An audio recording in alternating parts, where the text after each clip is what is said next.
चालू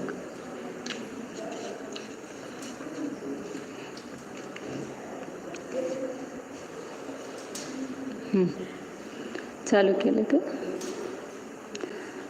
सिद्धं शुद्धं प्रणमीय जिनेन्द्रवर्णेमि चन्दमकलङ्कं गुणरयणभूषणोदयं जीवस्य परुवणम् ओच्चं। जय बोलो सिद्धांत चक्रवर्ती नेमिचंद्र आचार्य की जय। बोलो परम पूज्य शांति चारित्र चक्रवर्ती शांति सागर जी महाराज। जय बोलो प्रातः स्मरणीय गुरुदेव समंत भद्रमुनि महाराज की जय। बोलो परम पूज्य आचार्य प्रवेक्षाठ सुंदर सागर जी महाराज की जय। बोलो परम पूज्य आचार्य श्री मम दीक्षा गुरु वात्सल सिंधु श्री आचार्य सुयस सागर जी महाराज। नमो वंदन वंदन वंदन।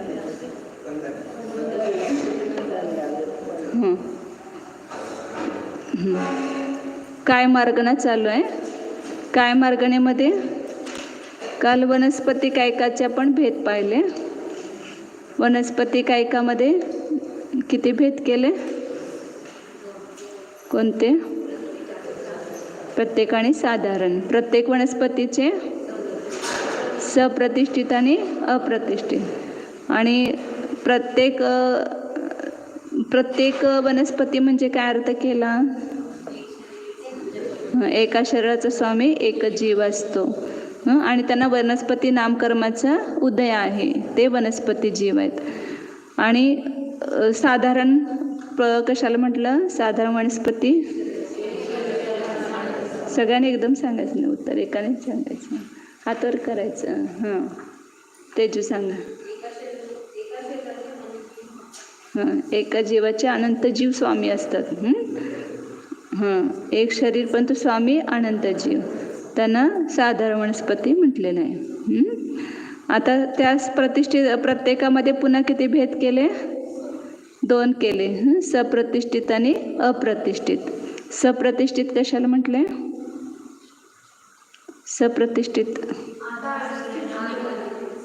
सप्रतिष्ठित कुणाला म्हटलं? ज्याच्या आधाराने बादर निगोदी जीव राहतात त्याला सप्रतिष्ठित म्हणतात. आणि ज्याच्या आधाराने बादर निगोदी जीव नसतात त्याला काय म्हटलं? अप्रतिष्ठित. प्रत्येक त्यांच्यामध्ये हाच भेद आहे. आणि तीच प्रत्येक वनस्पती सप्रतिष्ठित असते, तीच पुन्हा अप्रतिष्ठित होते. बादर निगोदानं आश्रित असेल तर ती सप्रतिष्ठित आणि त्यानं रहित असेल तर अप्रतिष्ठित असं म्हटलं जातं. आणि साधारण वनस्पती त्याचे 2 भेद केले, एक सूक्ष्म आणि बादर. सगळे प्रत्येक वनस्पतीमध्ये भेद आहे का बादर आणि सूक्ष्म? प्रत्येक वनस्पती कशा असतात? बादरच असतात, त्याच्यामध्ये सूक्ष्म असत नाही. ते प्रत्येक वनस्पती फक्त बादरच आहे. आणि साधारणमध्ये 2 भेद आहेत, बादर आणि सूक्ष्म. प्रत्येक वनस्पतीमध्ये सगळे बादरच म्हटले जातात. आता ते सप्रतिष्ठित प्रत्येक वनस्पतीचं ओळख. ते वनस्पतिकाचे भेद पुन्हा सांगितले होते. वनस्पती जीवांचे भेद, वेगवेगळ्या वनस्पती, त्याचे कोणते भेद केले? सांगा तुम्ही. हां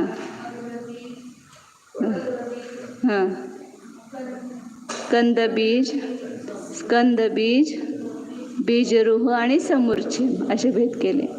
मूलबीज कुठल्या वनस्पती आहेत? मूलबीज आलं, हळद वगैरे. मूळ हे ज्याचं बीज आहे. कंदबीज कशाला म्हटलं? गड्डा. हे ज्याचं बीज आहे. कंद म्हणजे गड्डा घ्यायचा, स्कंद म्हणजे फांदी घ्यायची. गड्डा पेरावा लागतोय, ते गड्डा पेरावा लागतोय.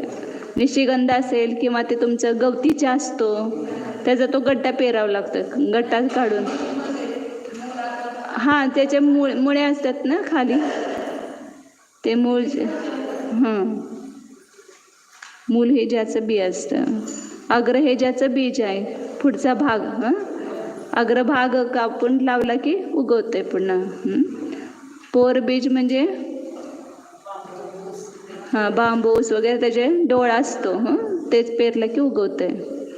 नंतर स्कंद बीज सांगितलं, फांदी. बीजरोह म्हणजे धान्य सगळं जे आपण बी पेरतो ना, बी पेरलं की उगवतंय, ते बीजरूह, बीजापासून उत्पन्न झालेला, गहू तांदूळ वगैरे सगळं. आणि समूर्चिम असे भेद केले की ज्या काही न पेरता आपोआप उगवतात, गवस वगैरे, काँग्रेस वगैरे. आणि त्याच्यामध्ये ते सगळे कोणते सांगितलं, पत्ते अनंत काय आहे त्याच्यामध्ये पुन्हा प्रत्येक आणि अनंत. अनंत काय म्हणजे ज्याच्यामध्ये हे बादर निगोदी जीव असतात त्याला म्हणायचं अनंत काय. आता ते अनंत काय सप्रतिष्ठित प्रत्येकसाठीच अनंत काय असे शब्द वापरतात. वास्तविक हे अनंत काय म्हणजे साधारण वनस्पती आहे, परंतु त्याची वेगळी वनस्पती असत नाही ना. साधारण जीवाचं झाड कुठलं असणार नाही. साधारण वनस्पती म्हणजे ते वेगळी कुठे तुम्हाला आढळणार नाही. ही साधारण वनस्पती ह्याच्याच आश्रयानं असते, प्रत्येक वनस्पतीच्याच आश्रयानं असते. मग प्रत्येक वनस्पती काय मध्ये दोन भेद केले, एक अनंत काय आणि एक सामान्य. जोपर्यंत हे बादर निगोदी जीव आहेत ज्याच्या आश्रयानं, ते प्रतिष्ठित प्रत्येक वनस्पती.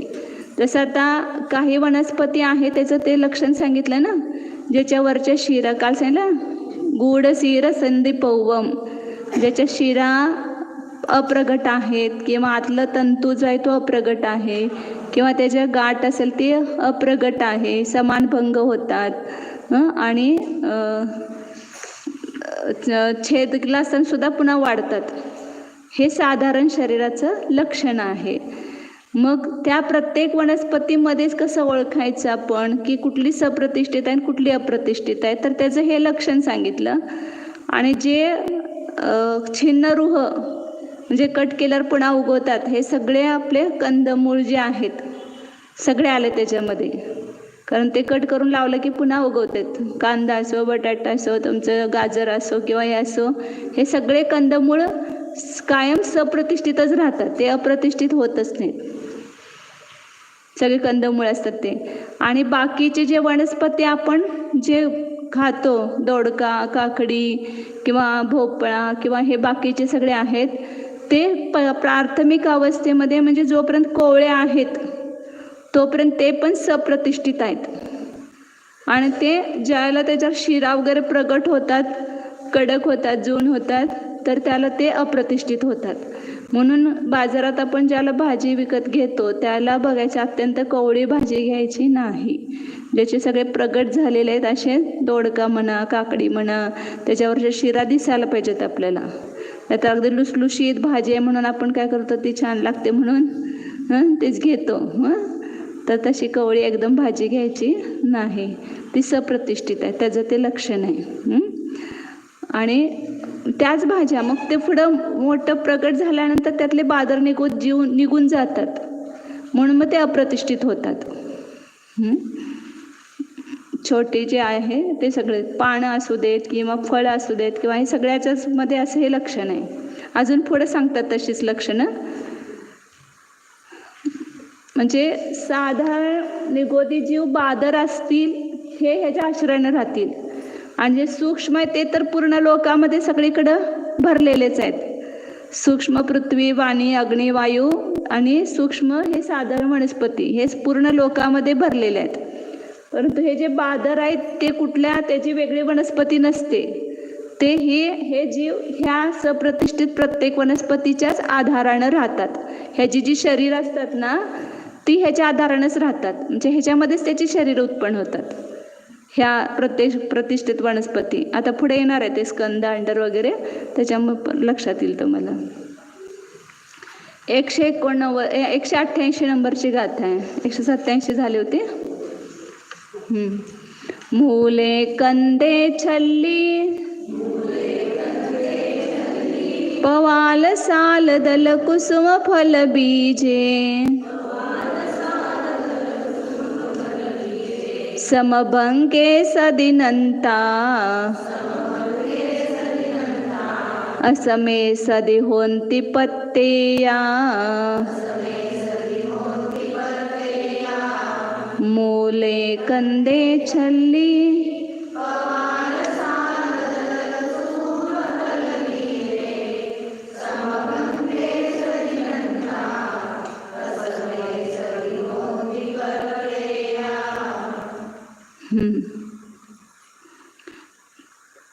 आणखीन सप्रतिष्ठित प्रत्येक वनस्पती कोणत्या आहे त्याचंच लक्षणं सांगतात. ज्या वनस्पतींचे मूळ, खालचं जे मूळ जड म्हणतो ना आपण, ते मूळ म्हणजे मुळी म्हणतो ना, खालची मुळी असते ती मुळी, त्याचा कंद, छल्ली म्हणजे त्याची वरची त्वचा, जसं काकडी दोडका वगैरे असतं ना त्याची वरची त्वचा, साल त्वचा म्हणजे, नंतर पवाल त्याचे जे कोपल असतात ते अंकुर, नंतर साल म्हणजे छोटी छोटी शाखा, लहान लहान फांद्या असतात त्या, आणि कुसुम साल झालं, दल, दल म्हणजे पान त्याचं, नंतर कुसुम म्हणजे फूल आणि फल आणि बीज, हे सगळे समभंगे सदिनंता, जोपर्यंत ह्याचं समान भंग होतात, ते तोडलं असताना त्याची मूळ असू देत किंवा छोटी फांदी असू देत किंवा फूल असू दे किंवा पान असू दे, जोपर्यंत त्याचं समभंग होतात तोपर्यंत ते सगळे काय आहेत, नंता म्हणजे अनंत काय जीव आहेत, म्हणजे त्याच्या आधारानं बादर निगोदी जीव आहेत. आणि असमे सदी होन ती पत्तेया, ज्याला त्याचे समान तुकडे होत नाहीत त्याला त्यांना काय म्हटलेलं आहे, प्रत्येक वनस्पती. ह्याचं नावच त्याने अनंत काय ठेवलं, त्याचा उल्लेख करताना काय म्हटलं, त्याला अनंत काय, सप्रतिष्ठित प्रत्येक वनस्पतीला, कारण ह्याच्या आधारानं हे अनंत जीव राहतात म्हणून त्याला अनंत काय असं म्हटलं. आणि हे अप्रतिष्ठित जे आहे ते कशा आहेत, प्रत्येक म्हटलं त्याला, अप्रतिष्ठित प्रत्येक वनस्पती. हे आहे प्रत्येक वनस्पती, परंतु त्याच्या आश्रयानं अनंत जीव आहेत म्हणून सप्रतिष्ठित प्रत्येक वनस्पती जे त्याचं लक्षण सांगतील ते आपण खाण्यायोग्य नाही, कारण का बहुघात हा दोष लागतोय. 5 प्रकारचे अभक्ष सांगितलेत, एक त्रसघात, बहुघात, नंतर अनुपसेव्य, मादक पदार्थ, आणि नाही आपल्या जे प्रकृतीच्या विरुद्ध असेल त्याला विरुद्ध, अहितकारक म्हणजे प्रकृती विरुद्ध जे असेल ते सुद्धा अभक्ष म्हटलेलं आहे. आपल्याला मधुमेह आहे आपण साखर खाल्ली, किंवा पित्त खूप होत आहे आणि आंबट खाल्लं, मिरची खाल्ली हिरवी, काय झालं ते सगळं अभक्ष आहे. ते भक्ष असलं तरी त्याला अभक्ष म्हटलंय. आणि ज्याच्यामध्ये त्रस जीवांची हिंसा होत असेल ते जसं उंबर, अंजीर वगैरे जे आहे त्याच्यामध्ये 2 इंद्रिय 3 इंद्रिय जीव असतात, ते उडणारे किडे असतात, ते सगळे त्रसघातमध्ये येतात. बहुघातमध्ये सगळे कंदमुळे येतात, हे सप्रतिष्ठित वनस्पती येते. बहुघात म्हणजे त्याच्यामध्ये अनंत जीवांचा घात होतो. म्हणजे आता आपण कुठलंही एकेंद्रिय जीवांची हिंसा झाल्याशिवाय आपलं कोणतंही जीवन चालत नाही, परंतु त्याच्यामध्ये ज्याची आपल्याला आवश्यकता नाही आणि ज्याच्यामध्ये खूप घात होतोय अशांचा तरी आपण त्याग करायचं म्हणजे सोडायचं. मग हे अनंत काय जे आहेत सप्रतिष्ठित प्रत्येक वनस्पती ते सगळे बहुघातमध्ये येतात, बहुघात आहेत ना. त्याच्यामध्ये अनंत एक एवढासा तुकडा जरी खाल्ला किंवा चिरला किंवा काहीतरी केलं तर किती का जीवांचा घात झाला, अनंत जीवांचा घात होतोय. अनंत म्हणजे खूप मोठी संख्या आहे ती.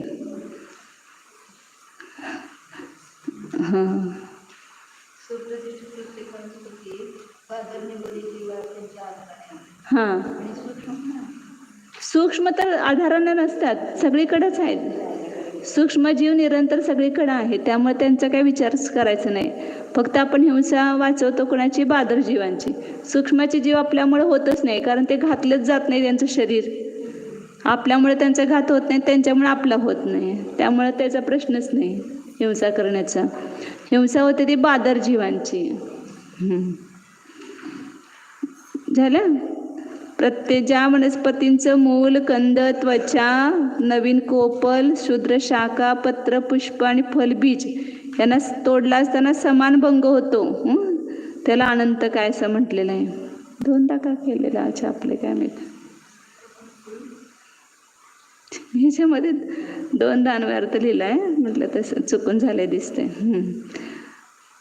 आता पुढं म्हणजे 4 मागच्या ह्याच्या सांगितलं, गुढसंधी, गुढपर्व, समभंग आणि छिन्नरो.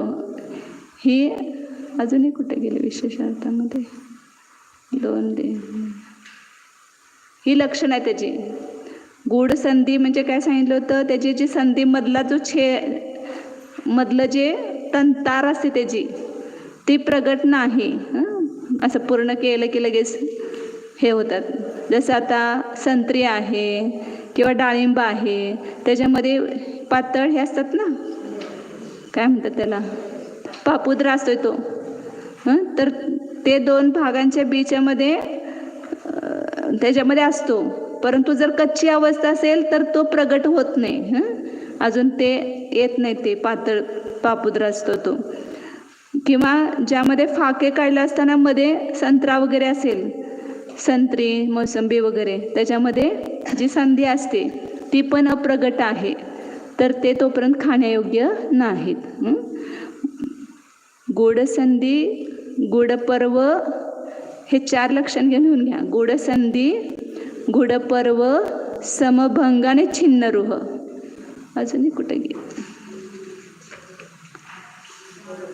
पहिल्याला गुडसीर, मागच्या ह्याच्यात गातेत आलं नाही. गुडसीर म्हणजे प्रत्येक वनस्पतीच्या बाहेरचं जे असतं शिरा, त्या प्रगट नाही. जसं काकडी, दोडका, किंवा आपलं हे तुमचं दुधी भोपळा, हे सगळे वरचे जे त्याच्यावर हे नसेल, शिरा नसतील, तर त्याला म्हणायचं गुडसीर. हां. आणि दुसरं गुडसंधी म्हणजे त्याच्यामधलं जे पातळ वगैरे पापुद्रा वगैरे सांगितला, किंवा कशामध्ये मध्ये तंतू असतो, लगेच असं फाका असं हे वाळलं असं निघत असेल, मध्ये चिकट तार वगैरे होत नसेल, किंवा मधला पातळ पापुद्रा नसेल, जसं डाळिंबाणी ह्याच्यात सांगितलं, संत्रीमध्ये वगैरे, तर ते गुडसंधी म्हणायचं त्याला. तिसरं गुडपर्व सांगितलं, म्हणजे ऊस वगैरे, बांबू वगैरे, त्याच्यामध्ये जे 2 पेरांच्या मध्ये जे डोळा असतो तो जर प्रगट नसेल तर ते गुडपर्व म्हणायचं. तोपर्यंत तो ऊस वगैरे खाण्यायोग्य नाही. 4थं लक्षण सांगितलं समभंग, म्हणजे त्याचा भेद केला असताना समान भंग होतो, त्याला म्हणायचं समभंग. आणि 5वं सांगितलं छिन्नरुह, म्हणजे छेदलं केलं असताना सुद्धा वाढतात ते, त्याला काटून त्याला हे केलं तरी उगवतंय, त्याला म्हणायचं छिन्नरुह. हे 5 लक्षणं लक्षात ठेवायचे जी सप्रतिष्ठित प्रत्येक वनस्पतीची. अजून पुढे सांगतात तशाच पद्धतीनं. 189 गाथा आहे. कंदस्सव मूलस्सव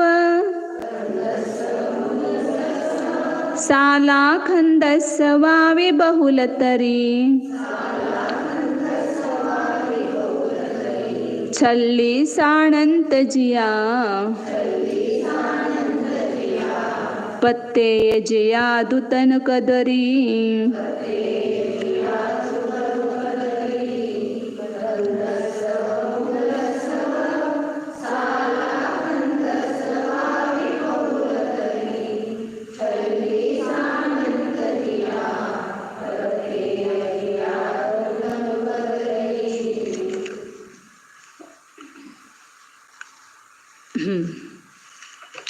आणखीन सप्रतिष्ठित जीवांचं लक्षण सांगितलंय. कंदस्स, त्याचा जो कंद असतो तो कंद, त्याचं मूळ, त्याची शालास्कंद म्हणजे छोटी शाखा, नंतर वावी बहुलतरी आणि स्कंदाची शाखा. बहुलतरी म्हणजे मोठी असेल, त्याची साल मोठी असेल, जाड असते ना एकदम, ते असेल तर ते सानंत जिया म्हणजे अनंत काही जीव आहे समजायचं ते. आणि पत्ते जिया तू तनुकदरी, त्याची साल पातळ असेल एकदम तर ते प्रत्येक जीव आहेत, म्हणजे हे अप्रतिष्ठित प्रत्येक म्हणायचं. ह्याला सानंत काय नाही, प्रत्येक असा शब्द वापरलाय त्याने प्रत्येक ठिकाणी, कारण ह्याच्या आश्रयानं अनंत जीव राहतात म्हणून त्याला अनंत काय म्हटलं. म्हणजे त्याचं लक्षण सांगितलं ह्या सप्रतिष्ठित प्रत्येकाचं आणि अप्रतिष्ठितचं. त्याची जर साल एकदम जाड असेल, कशाची, त्याच्या फांदीची, त्याच्या कंदाची, त्याच्या मूल असेल ना, त्याचं खालचं मूळ असतं ते, त्याची जर साल जाड असेल, तर उदाहरण नाही सांगितलं कोणतं, तर ते सगळे काय आहेत, सानंत जीव आहेत. आणि ज्याची पातळ साल असते ते खाण्यायोग्य आहे. म्हणून मला असं वाटतं की ते भोपळा वगैरे, मोठा भोपळा वगैरे असतो का नाही, त्याची साल अशी जाड असते ना. तर खरबूजची पण जाड असते की, मग खरबूजची साल पातळ असते, जाड असतेच की. कलिंगड किंवा ते मोठं जे असतंय त्याच्या साली जाड असतात. तर ते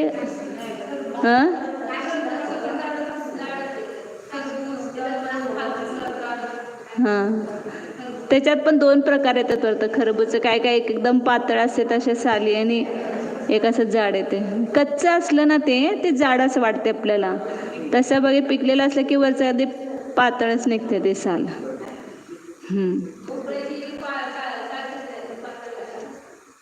दुधी भोपळा नव्हे, ते मोठा भोपळा नसतो का असा गोल भोपळा, हां, तर त्याची साल जाड असते ना. ते कधी खात नाही आपण, म्हणजे आमच्यात तरी कधी आणत नव्हते तो भोपळा. हां हां, कवाळ पण नाहीच की तसं सांगितलं भक्ष्य, परंतु औषधी म्हणून वगैरे वापरतात कोण कोण. हां, असं हे म्हणून वापरत नाहीत कोण कोण, आता औषध म्हणून वापरतात. हां हां,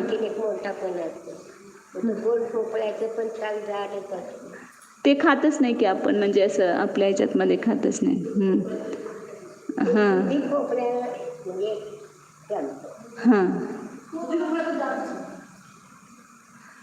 ते एकदम असं झाड नाही त्याला, म्हणजे आपल्या इकडं खरं तसं खातच नव्हते दुधी भोपळा. तिकडं त्या भागातच ते दुधी भोपळा म्हणजे शुद्ध मानलं जाते, म्हणजे त्यांचं बघून मग आपल्या इकडं पण सुरू झालंय खाणं. नाहीतर आमच्या इकडं पण लहानपणी कधी दुधी भोपळा आमच्या घरात कधीच आणत नव्हते. हां, ते हे आणलं होतं बाटली. हां, तेच माहीत नाही आपल्याला. आपल्या इकडं ती पद्धत नव्हती खाण्याची जास्त, म्हणजे जे व्रतिक होते ते खात नव्हते असं. हां, ठेवा ना.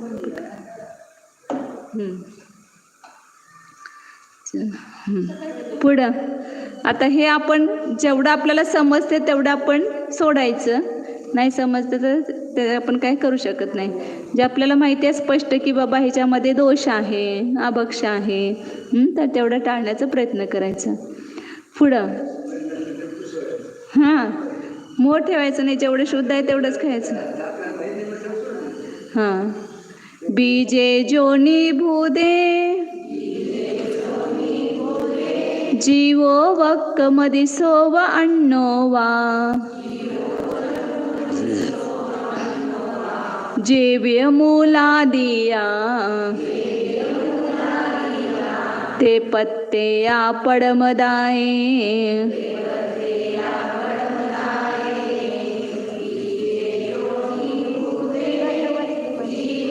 190.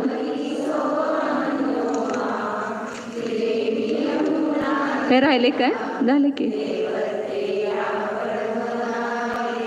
189 झाले की. ज्याची साल जाड असते ते अनंत काही, कारण ज्याची साल पातळ असते ते प्रत्येक. झालं की 189 झाले आमच्या. ते काय तर मागं पुढं असेल, त्या पुस्तकात थोडं आहे. आता पुढं हे सांगतात की बीजे जोनीभूते, म्हणजे योनीभूत बीजामध्ये. आता एखादं झाड आहे समजा, आणि त्याच्यामध्ये ती बी उत्पन्न होते, आणि तेच पण आप पेरलं की उगवतंय ना.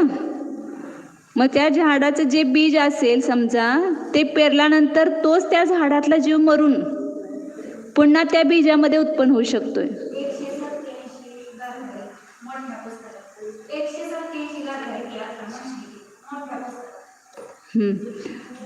काय सांगितलं इकडे लक्षात द्या, काढतात माताचे ते. की बीजे जोनीभूते, योनीभूत जे बीज आहे त्यामध्ये. आता कितीतरी झाडांचं बघतो ना, बिया पडतात आणि पुन्हा त्याच्यापर्यंत रोपटे उगवतात. तर त्यातलाच तो जीव मरून पुन्हा त्या बीजमध्ये उत्पन्न होऊ शकतो. तो जीव तिथंच उत्पन्न होऊ शकतो पुन्हा. तर तिथंच होतो असा नियम नाही, दुसरा पण पुन्हा होऊ शकतो, किंवा तो जीव मरून पुन्हा त्या बीजमध्ये उत्पन्न होऊ शकतो. आणि जेवी मूला दिया पडमदाय पत्तेया. आता मागं जे सांगितलं मूल कंद, त्याची कोपल वगैरे जे आहेत ते प्राथमिक अवस्थेमध्ये ते सुद्धा काय आहेत, अप्रतिष्ठित असतात. ज्याला उत्पन्न होतात ना त्याला एक अंतर्मूर्त अप्रतिष्ठित असतात. पुन्हा त्याच्यामध्ये बादर निगोदी जीवन उत्पन्न होतात. मग ते पुन्हा जोपर्यंत जून होत नाहीत तोपर्यंत परत सप्रतिष्ठित होतात आणि पुन्हा जून झाले की पुन्हा अप्रतिष्ठित होतात. म्हणजे प्राथमिक अवस्थेमध्ये अप्रतिष्ठित, पुन्हा सप्रतिष्ठित आणि पुन्हा पुढं अप्रतिष्ठित, असे 3 प्रकार होतात. त्याच्यामध्ये कोणते, हे जे मूल अधिक आहे ते, मूल बीज वगैरे जे सांगितलं ते. हां,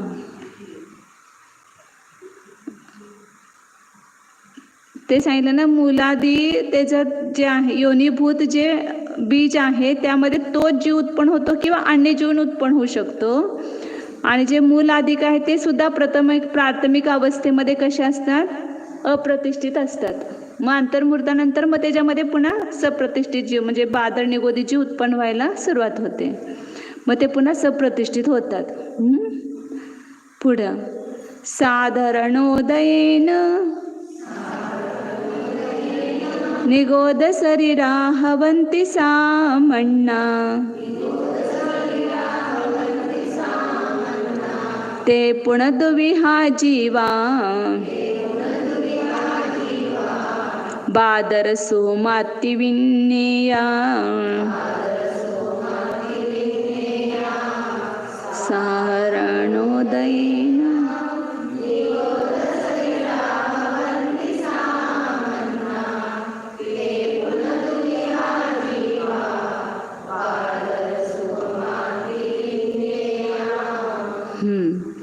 आता प्रत्येक वनस्पतीचे 2 भेद सांगितले, सप्रतिष्ठित आणि अप्रतिष्ठित.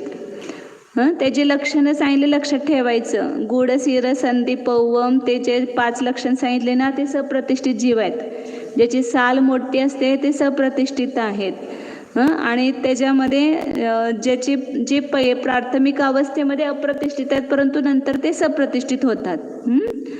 आणि ज्याच्यामध्ये ते साल वगैरे प्रगट झालेलं आहे, शिरा वगैरे प्रगट झालेलं आहे, ती अप्रतिष्ठित वनस्पती आहे. ह्याला म्हटलं अनंत काय आणि ते प्रत्येक म्हटलं. आता साधारण निगोदाचं लक्षण सांगतायत. हे साधारण वनस्पती म्हणजे निगोदी जीव, त्याचं लक्षण सांगतायत.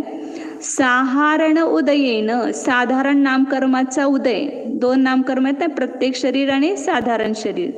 तर त्या साधारण नामकर्माच्या उदयानं निगोदी शरीर हवंती सामन्ना, निगोद शरीरवाले जे आहेत ते सामान्य आहेत, म्हणजे साधारण वनस्पती काय काय आहेत ते. पुन्हा दुविहान, ते पुन्हा 2 प्रकारचे आहेत. बादर सुमाती विन्नेया, बादर निगोदी आणि सूक्ष्म निगोदी असे 2 प्रकारचे आहेत. निगोद शरीराची व्याख्या केली आहे बघा. नियत भूमी म्हणजे क्षेत्र निवास अनंतानंत जीवांना देतो. एक शरीरामध्ये किती जीवांना निवास देतोय, अनंतानंत जीवांना. नियत भूमी जो देतो त्याला म्हणायचं निगोद. निगोद शरीर ज्यांचं आहे ते निगोद शरीर जीव म्हणायचे. आणि त्यांना साधारण शरीरवाले म्हणतात. तर आता त्याचं पुन्हा साधारण म्हणजे सामान्य, आपण म्हणतो ना कॉमन, सगळ्यांच्या मध्ये काय आहे, हे गोष्ट कॉमन आहे. तसे ते निगोद शरीरांचं काय आहे, शरीर, आहार, श्वासोश्वास सगळं कॉमन आहे. म्हणून त्यांना नाव काय पडलं, साधारण. साधारण शरीर, सामान्य, तेच सांगतात पुढं. हे लक्षात आलं. साधारण नामकर्माच्या उदयानं निगोद शरीरवाले जीव आहेत त्यांना साधारण वनस्पती म्हणायचं. आणि त्यांचे 2 भेद केले, बादर आणि सूक्ष्म. साहारण माहारो, साहारण माण पाण गहणं च, साहारण जीवाणं, साहारण लक्षणं भणियं.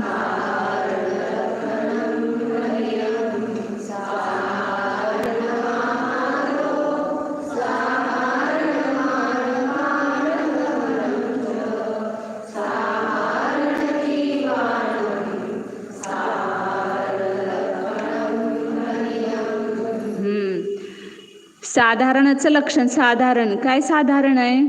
साहारणम आहारो, ज्यांचा आहार म्हणजे जे आहार वर्गणा ग्रहण करतात ना, जन्म होताच ज्याला ते पर्याय धारण करतात त्यावेळेला आहार वर्गणा ग्रहण करून त्या आहार वर्गणीच्या परमाणूंना खलरस भागरूपानं परिणमविणं ते पर्याप्ती होतात ना. आहार पर्याप्ती, शरीर पर्याप्ती, इंद्रिय पर्याप्ती, श्वासोश्वास पर्याप्ती, सगळं यांचं काय असते कॉमन. सगळे अनंत जीव म्हणून एकच आहार वर्गणा ग्रहण करतात आणि त्या आहार वर्गणेपासूनच ते शरीर पर्याप्ती उत्पन्न होते. त्याच्यापासून त्यांची सगळ्यांचीच एका वेळेलाच काय होते? इंद्रिय पर्याप्ती पण उत्पन्न होते. तर हे सगळं त्यांचं काय साधारण आहे, वेगवेगळं नाही. जसं आता तुम्ही चौका लावता की नाही, साधारण जगा मंडळाचं म्हणून एक चौका, कुणाचं एकाचं नाही, साधारण. तसं ते साधारण आहार करतात सगळेजण मिळून.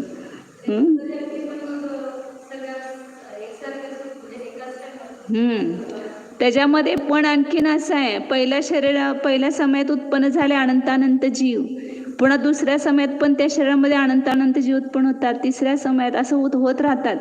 मग त्याचे छोटा जगण्य काल आहे पर्याप्ती पूर्ण होण्याचा. त्याच्या अगोदर जे उत्पन्न झालेले जीव त्या सगळ्यांची पर्याप्ती एकाच वेळेला पूर्ण होते. कारण पर्याप्तीचे काळ सुद्धा छोटे मोठे आहेत. लहान काळामध्ये सुद्धा त्यांची पर्याप्ती पूर्ण होते. पहिल्या समयात सगळं होतात असं नाही. पुन्हा आवलीचा असंख्यात्व काळापर्यंत त्याच्यामध्ये उत्पन्नच होत राहतात जीव त्या शरीरामध्ये. ते पर्याप्तीचा जो, परंतु ते सगळे जीव ते पुन्हा त्यांचं सगळ्यांचं शरीर एकच. पहिला दुसऱ्या तिसऱ्या समयात झालेलं त्या जीवांचं पण ते शरीर साधारणच ते शरीर. तर साधारण ज्यांचा आहार आहे, साधारण काय आहे? आण पाण गहणमच, श्वासोश्वास. आण पाण म्हणजे श्वासोश्वासाचं ग्रहण, हे पण साधारण आहे. एकाच वेळेला सगळे श्वासोश्वास घेतात, एकाच वेळा सोडतात. सगळे अनंतानंत जीव सगळे एकच श्वास आहे सगळ्यांचा मिळून, वेगवेगळा श्वास नाही. आता ते सांगतात पुढं. साधारण हे साधारण जीवांचं साधारण लक्षण सांगितलेलं आहे. साधारण आहार. मग तुम्ही सगळं म्हणता ना, आम्ही काय नाही अगदी फ्रीली वागतो, एका ताटात बसून आम्ही 4 जण जेवतो, आम्हाला वेगवेगळी ताटं लागत नाहीत. मग कुठला बंद केला तिथं? कॉमन. सगळं साधारण, सगळं मिळून करायचं, एकसाथ मिळून जेवायचं, वनभोजन करायचं. हे सगळं जे भाव आहे ते सगळे असले साधारण शरीर नामकर्माचं बंद होतोय तिथं. म्हणून एका ताटात तर कधीच जेवायचं नाही. तिकडं तर इतकी पद्धत आहे मध्य प्रदेशमध्ये वगैरे, एका ताटात अगदी ते प्रेम समजलं जाते. भाऊ बहिणी सगळे म्हणून 3-4 जण एका ताटातच जेवतात सगळे. म्हणून तिथं नियमच देतात काय काय, त्यागी लोक वगैरे एकत्र जेवायचं नाही म्हणून. असं एकमेकाचं उष्ट, एकमेकाचं हे सगळं खायचं नाही.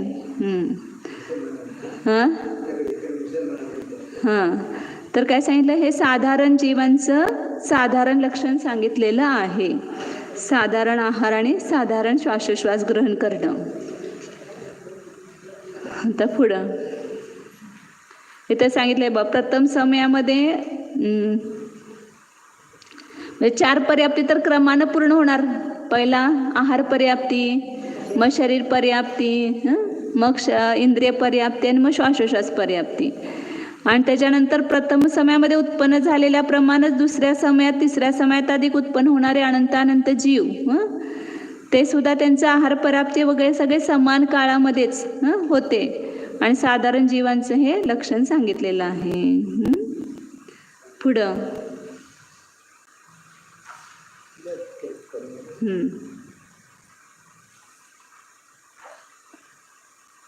म्हणजे पहिला उत्पन्न झाले त्यांचा काळ मोठा येणार पर्याप्तीचा, नंतर उत्पन्न झाले ते सगळे मिळूनच पर्याप्ती एका वेळेला पूर्ण करतात, मग त्यांचा काळ छोटा झाला.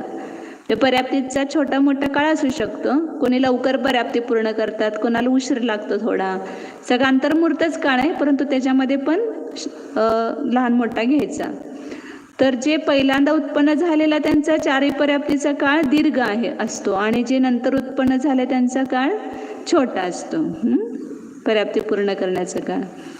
तर साधारणाचं काय लक्षण घ्यायचं की ज्या जीवांचं आहार, श्वासोश्वास, जीवन मरण हे सगळं साधारण असतं, म्हणजे एकाच वेळेला मिळून होतंय, तर त्याला म्हणायचं साधारण जीव, साधारण वनस्पती.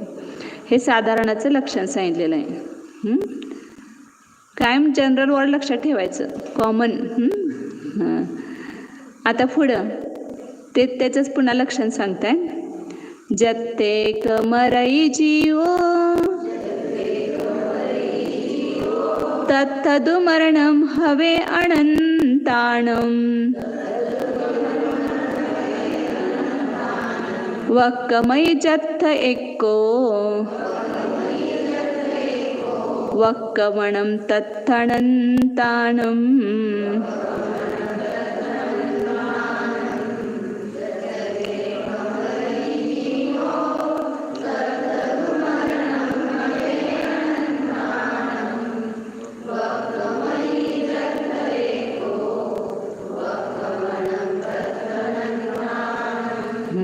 ते सांगितलं, जत्थ एक जीव मरई, जिथं एक जीव मेला तिथं एक मरत नाही. किती मरतात? अनंत अनंत जीवांचं मरण एकदमच होतंय. एक जीव मरतो तिथं अनंत अनंत जीव मरतात. आणि जत्थ एक वक्कमे म्हणजे अनंत अनंतांचं सुद्धा एकदम लागणार तिथं. आणि जत्थ एक वक्कमे, ज्या ठिकाणी एक उत्पन्न होतो म्हणजे जन्म घेतो, त्या ठिकाणी एकटाच घेत नाही जन्म, त्याच्याबरोबर अनंत अनंत जीव जन्म घेतात. ते प्रत्येक समयाला हे चालू असते. अनंत अनंत जीव एकाच वेळेला मरतात आणि अनंत अनंत जीव, आता ते मूळ जे स्कंद शरीर असते ना ते तसंच राहतंय. त्या शरीरामध्ये अनंत अनंत जीव उत्पन्न होतात, त्यांचं आयुष्य संपलं की मरतात, पुन्हा त्याच्यामध्ये दुसरे दुसरे जीव उत्पन्न होत राहतात सारखं. तसं ते सगळे असे ते. आता ते आपण कांदा वगैरे बघतो ना, किती काळ तसाच तो असतो, तो वाळत नाही लवकर ना. ते हे जे वनस्पती असतात ते त्याच्यामध्ये ते जीव उत्पन्न होत राहतात सारखं आणि मरत राहतात, उत्पन्न होतात मरतात सगळे. मग त्या काही काही जण असं म्हणतात की मग ते आपण थोडंच मारतो त्याला, त्याचं आयुष्य संपलं की मरते ना ते, मग काय खाल्लं तर बिघडते. मग त्याचे आयुष्य संपलं की ते मेला तर आपल्याला दोष नाही आहे, परंतु आपण त्याला चिरलं, भाजलं, खाल्लं, तर त्यामध्ये काय आपल्याला म्हणजे ती आसक्ती आहे, त्याच्यामध्ये एवढे जीव आहेत असं माहीत असताना सुद्धा आम्ही ते खातो, म्हणजे ते आसक्तीनं खातो ना. सगळ्यात मोठा अपराध तो आसक्तीचा आहे. आणि त्या अनंत अनंत जीवांचं तुम्ही म्हटलं, आता समजा तुमच्या घरात कोणाचे जर हे मरा लागलेला जीव तुमच्या घरात आणून टाकलं तर चालतंय का? आमचं काय घर स्मशानभूमी आहे का? मग ह्या तोंडाला आपली स्मशानभूमी बनवायची आहे का? तुम्ही ते तोंडात घातला कांद्याचा तुकडा, ते अनंत अनंत जीव मेले, मग तिथं स्मशानभूमीच झाली ना ती. मग ते आपल्या मुख जे आहे ते आपण शुद्ध ठेवायचंय ना. तिथं त्या अनंत अनंत जीव मेले तर ते काय झालं, आपलं मुख अशुद्ध झालं ना, ती स्मशानभूमी झाली त्या जीवांची. म्हणून सांगितलं की तिथं म्हणजे आपल्या कशांची पुष्टी करायचं असेल तर सिद्धांत सुद्धा उलटा ग्रहण करतो हा जीव. आंतरमूर्तच आयु आहे त्यांचं, मग आंतरमूर्तानंतर ते मरतातच की.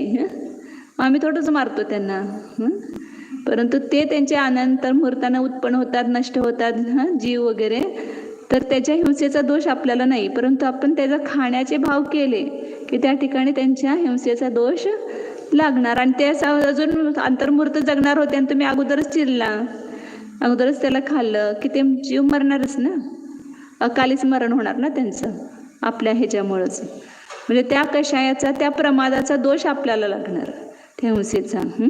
खाण्याचे भाव केले आम्ही, हीच हिंसा झाली.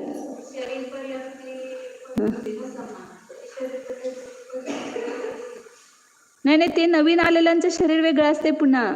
हा जो बटाटा असतो ना, तो प्रत्येक वनस्पती आहे, त्याच्या आधारानं ते साधारण शरीर राहतात म्हणजे निगोदी जीवांचे, आणि त्या शरीरामध्ये हे निगोदीची उत्पन्न होतात.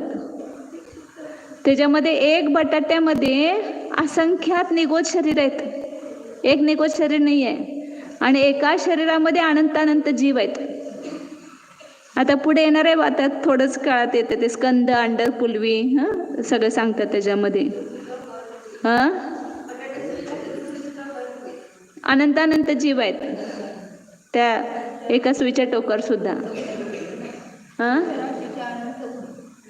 एका निकोज शरीरामध्ये, आणि ते शरीर एक निकोज शरीर किती सूक्ष्म आहे, घनांगुलाचा असंख्यात्वा भाग, आणि त्या घनांगुलाच्या असंख्यात्वा भाग एवढ्या शरीरामध्ये अनंत अनंत जीव आहेत. जीव अमूर्तिक असल्यामुळे त्याला राहायला काही जागा फार हे लागत नाही आणि अडवत नाहीत एकमेकाला. अनंत जीव सुद्धा एका ह्याच्यामध्ये राहू शकतो. म्हणजे आता आपणच बघा एवढ्या मोठ्या जागेत राहतो, मेल्यानंतर समजा एवढं छोटं शरीर गेलं तर हे आपले सगळे प्रदेश कुठं शरीर आहेच की, नाहीत कुठं शरीर आहे ते अनंत जीव सगळे ते पुन्हा त्या शरीरामध्ये व्याप्त असणारच की. प्रत्येक जीव पूर्ण शरीरामध्ये व्याप्त असणार. त्या निकोज जीवाचं किती छोटं एवढंसं शरीर. तेच की, मग एक शरीर आहे की नाही, त्या एका शरीरामध्ये सगळे अनंत जीव व्याप्त आहेतच. जसं आता आपला एक जीव पूर्ण शरीरामध्ये व्याप्त आहे, तसं एक निकोज शरीर आहे, एका जीवानंच व्यापलेलं नाही, अनंत अनंत जीवाने व्यापलेलं आहे ते एक शरीर. कारण जीव जे आहे ना खूप सूक्ष्म अमूर्तिक आहे, त्याला फार मोठी जागा लागत नाही. अमूर्तिक असल्यामुळे कोणाला आडवं येतच नाही तो. आता आपण ज्याला इथून ह्या भवातून दुसऱ्या भवात जातो त्याच्याबरोबर कार्मान तेजस शरीर असून सुद्धा हे कशाच्या द्वारे त्याला अडथळा येतो का? मूर्तिक शरीर असून सुद्धा ते मूर्तिक शरीर सूक्ष्म आहे ना, कार्मान आणि तेजस, त्यामुळे त्याला कशालाच अडथळा येत नाही. अप्रतिघात असते ते सांगितलं. म्हणजे कुठं आर पार स्वर्गात जाऊन उत्पन्न होतोय, त्याच्यामध्ये किती हे आहेत, विमान, डोंगर, पर्वत, ढग, काय काय काय काय सगळ्या भेदून जातो की एका समयात. तर अमूर्तिकाला कोणी बाधा करत नाही. चला पुढं.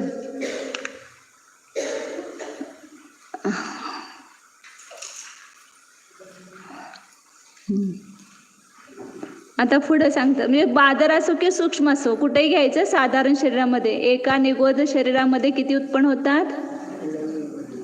अनंतानंत जीव उत्पन्न होतात आणि अनंतानंत जीव मरतात एकाच वेळेला. बादर असो किंवा सूक्ष्म असो कोणत्याही पण ह्याच्यामध्ये. पुढं आता बादर निगोद शरीराचा आधार सांगतात. कुठल्या आधारानं, आता ते आलं बघा लगेच. बादर निगोज शरीरांचा आधार कुठल्या आधारानं राहतात ते बादर निगोज शरीर? कारण बेदा आधारानं नसतात ते, आधार सहित असतात. त्यांची तर सांगितलं ना, वेगळी वनस्पती कुठली असत नाही बादर निगोज जीवांची. त्या प्रत्येक शरीराच्या आधारानंच आहेत. मग ते काय काय त्याचे भेद आहे ते सांगतात. खंदा असंख्य लोगा अंडर आवास पुलवी देहावी हेट्टिल्ल जोणिगाओ असंख्य लोगेन गुणिदकमा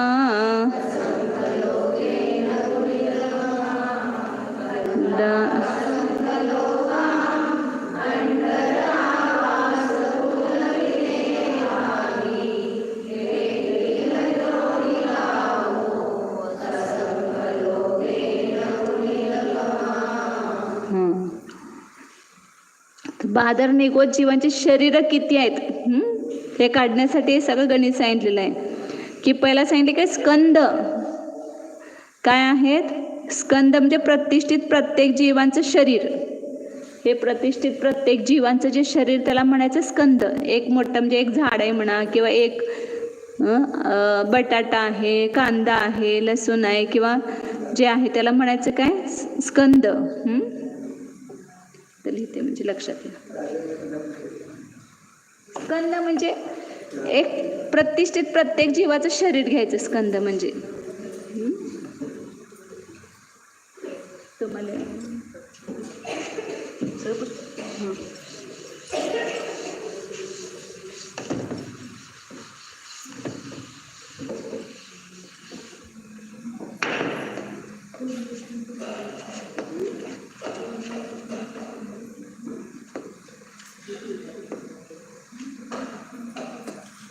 स्कंद अंडर पुलवी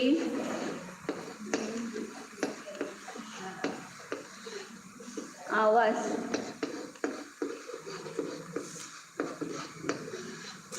बरं झालं क्रम काय उलटा झाला आवाज पहिला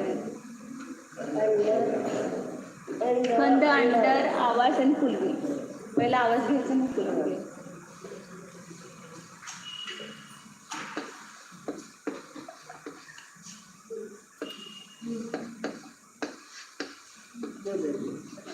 पुलवी खडू उठतच नाहीत लवकर आणि निगोज शरीर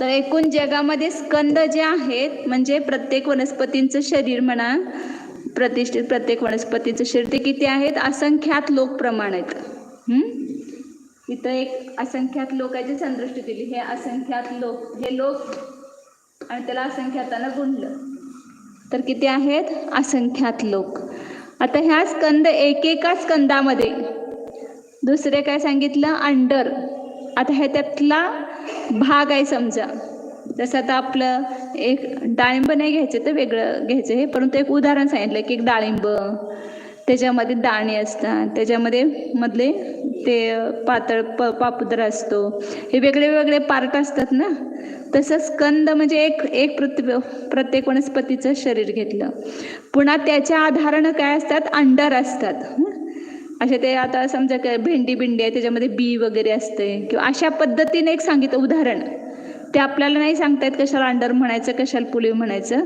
ते त्यांनी काय ते नावं वगैरे दिलेत ते आपल्याला प्रत्यक्ष आपल्या लक्षात येत नाही त्याचं परंतु हे आहेत त्याच्या आधारानं स्कंदाच्या आधारानं काय असतात अंडर राहतात आणि अंडराच्या आधाराने पुन्हा काय असतात आवास असतात आवास आणि आवासाच्या आधारानं पुन्हा काय असतात पुलवी आणि पुलवीच्या आधारानं काय असतात निगोज शरीर असं त्याच्यामधले हे भाग आहेत एक स्कंद स्कंदाच्या आधारानं अंडर अंडराच्या आधारानं आवास आवासाच्या आधारानं पुलवी आणि पुलवीच्या आधारानं निगोज शरीर असतात आता कुठल्याशे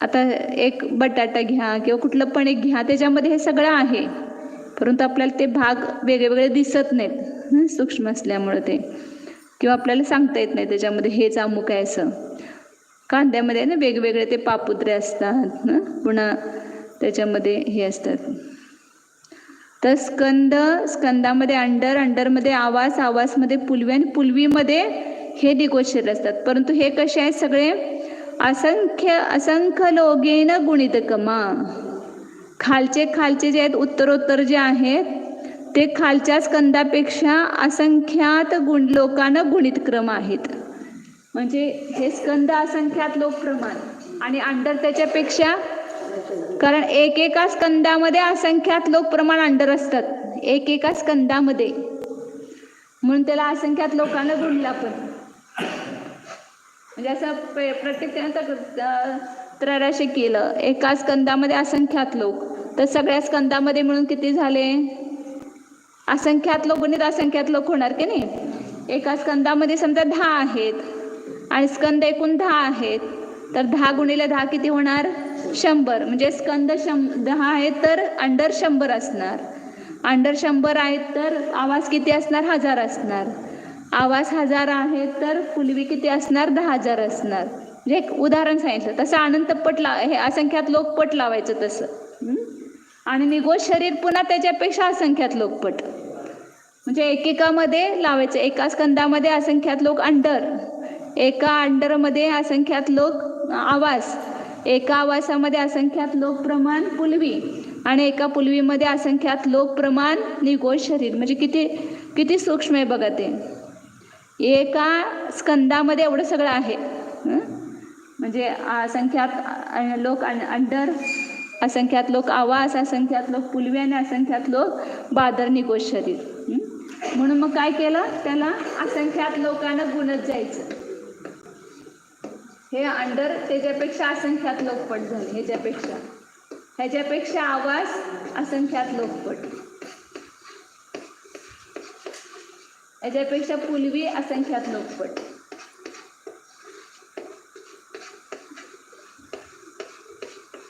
हे काय काढलं, लोक आणि असंख्यात, हे परस्पर गुणाकार केला तर हे 4 वेळा झालं. एक एक गुणकार वाढवत जायचं. आणि निगोज शरीर किती आहे, ह्याच्यापेक्षा असंख्यात लोकपट आहे.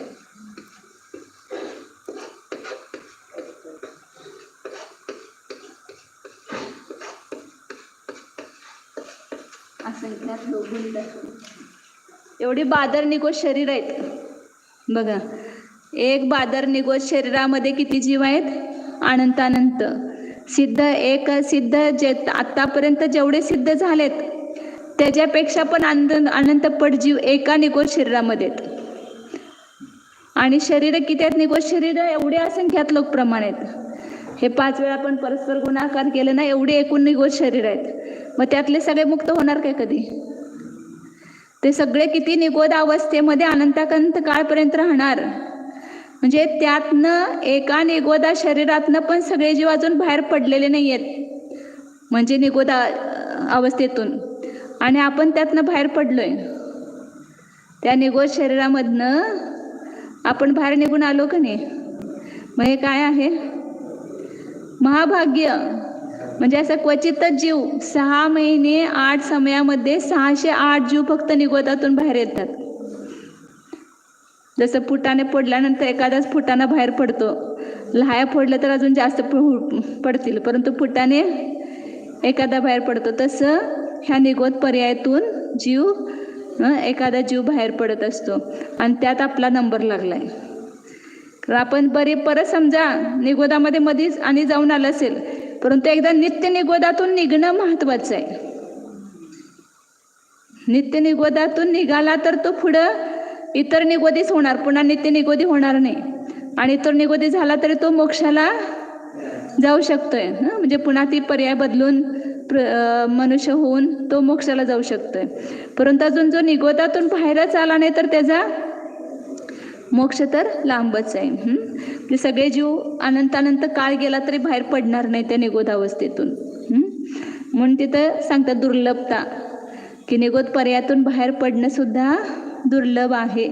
कारण एवढे निगोदी शरीर आहेत आणि त्याच्यामध्ये सगळे अनंत जीव आहेत, ते अजून बाहेर पडलेले नाहीत.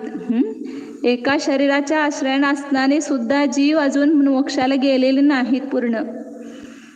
आता काय सांगितलं, की एका निगोदा शरीरामध्ये किती जीव आहेत, सिद्ध राशी गुणिले अनंत, एवढे एका निगोद शरीरामध्ये. आणि निगोद शरीर किती आहेत, एकेका स्कंदामध्ये तर असंख्यात लोक, आणि असंख्यात स्कंदामध्ये मिळून असंख्यात लोक प्रमाण आहेत. ह्याचं त्रैराशी कसं करायचं सांगितलं ना.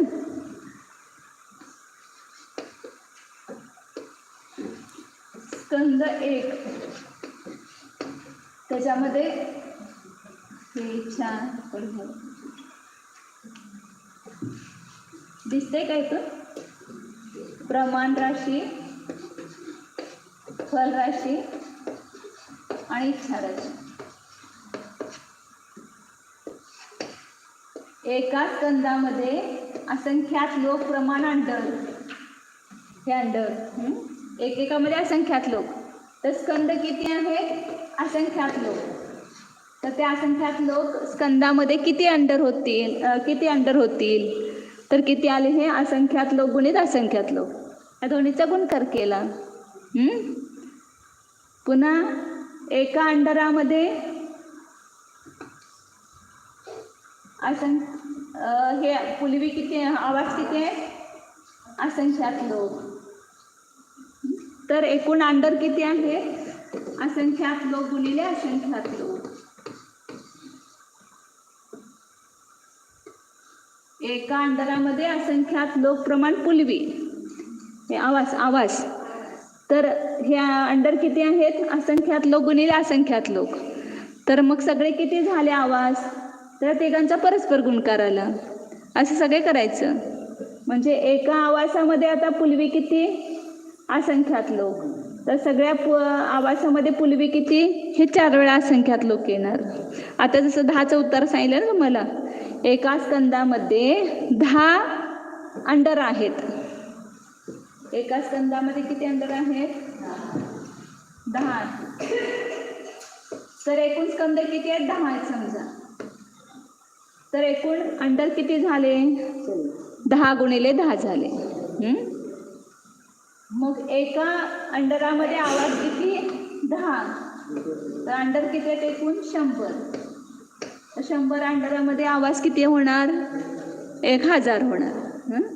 तसं आता एका आवासामध्ये पुलवी किती आहेत? 10 आहेत. तर हे किती आहेत? 1000. 1000 आवासामध्ये पुलवी किती असणार? 10000 असणार. असं त्रैराशिक करायचं. म्हणजे सगळे मिळून निगोज शरीर हे सांगितले. सगळ्या असंख्यात स्कंदामध्ये मिळून एवढे निगोज शरीर आहेत. एकेका आवासामध्ये असंख्यात लोक असंख्यात लोक अंडरामध्ये, असंख्यात लोक आवास, असंख्यात एक आवासामध्ये असंख्यात लोक पुलवी, आणि एका पुलवीमध्ये निगोज शरीर असंख्यात लोक. ह्याला दृष्टांत दिले पुढच्या गाथेमध्ये. तेवढं घेऊया आणि बस करूया. पण ह्या प्रत्येकाला दृष्टांत दिलेत. जसं एक स्कंद म्हणजे काय घ्यायचं ते सांगतात. 195 नंबर गाथा वाचूया. जम्बूदिवं भरहं, भर हो आहे का त्याच्यात? याच्यात कोरम केले. कोसल सागेद तघराईंवा,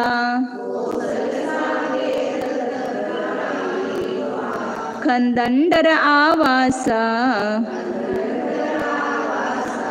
पुलवी शरीराने दिठंता, जम्बूदिवं भरहं.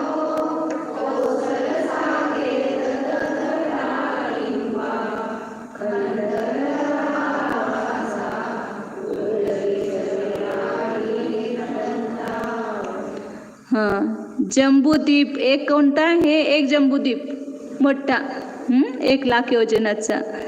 आता त्याच्यामध्ये काय आहे? अनेक क्षेत्र आहेत ना. एका जम्बूद्वीपामध्ये 7 क्षेत्र आहेत. त्यातलं एक भरत क्षेत्र घ्यायचं. त्या एका भरत क्षेत्रामध्ये किती देश आहेत? अनेक देश आहेत. तर त्यातला एक कौशल देश, आणि त्या कौशल देशामध्ये अनेक हे सांगितलं ना नगरं आहेत. तर त्यातलं एक साकेत नगर घेतलं. आणि त्या एका नगरीमध्ये घरं किती आहेत? अनेक आहेत.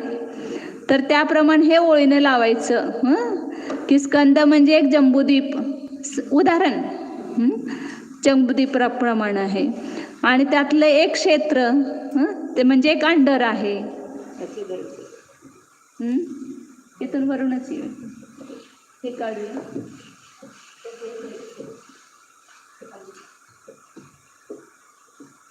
स्कंदाला उपमा कशाची दिली? द्वीपा, जम्बूद्वीपाची.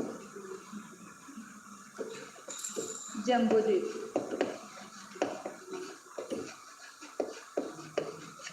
अंडर म्हणजे काय घेतलं? त्यातलं क्षेत्र, भरत क्षेत्र. अनेक क्षेत्र आहेत, त्यातलं एक भरत क्षेत्र घेतलं. आणि भरत क्षेत्रामध्ये अनेक देश आहेत. तसे ते कौशल देश. आणि एका देशामध्ये अनेक नगर असतात. तर त्यातलं एक साकेत नगर घेतलं, एक पुलवी म्हणजे. आणि एका नगरीमध्ये अनेक घर असतात, म्हणजे ते निगोज शरीर झाले घर.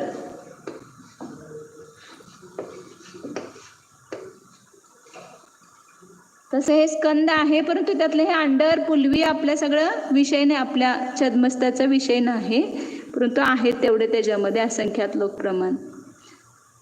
तर असं हे साधारण बादर निगोज जीवांची शरीरं एवढी आहेत हे सांगितलं. आणि ते कशाच्या आधाराने आहेत? हे पुलवीच्या. पुलवी कशाच्या आधाराने आहेत? आवासाच्या. आवास कशाच्या आधाराने आहे? अंडर. आणि अंडर कशाच्या आधाराने? स्कंद. म्हणजे एक कुठला पण स्कंद घेतला तर हे त्याच्यामध्ये हे सगळं असणारच, वेगवेगळे असं.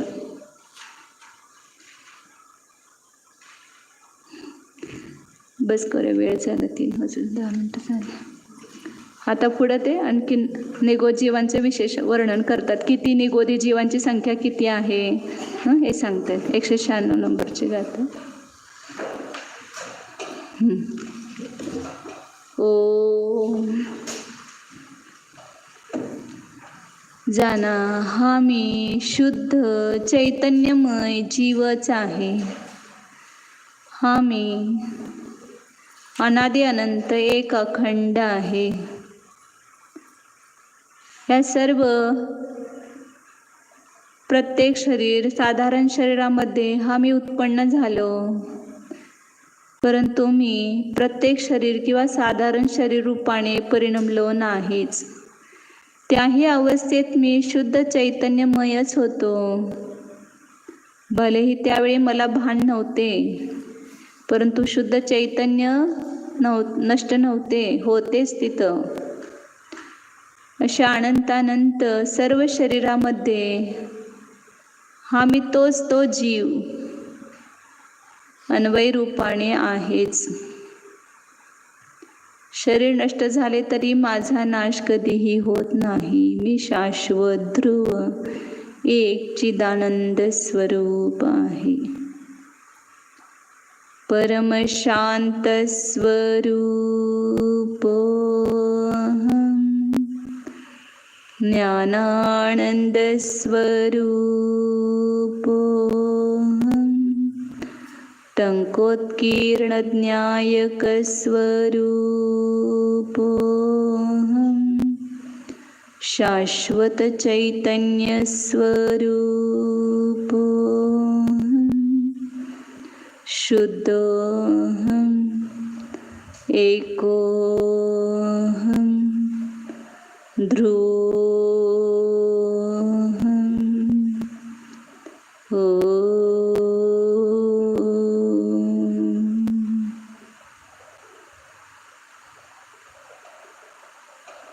विसर्जन. नमो अरिहंताणं, नमो सिद्धाणं, नमो आयर्याणं, नमो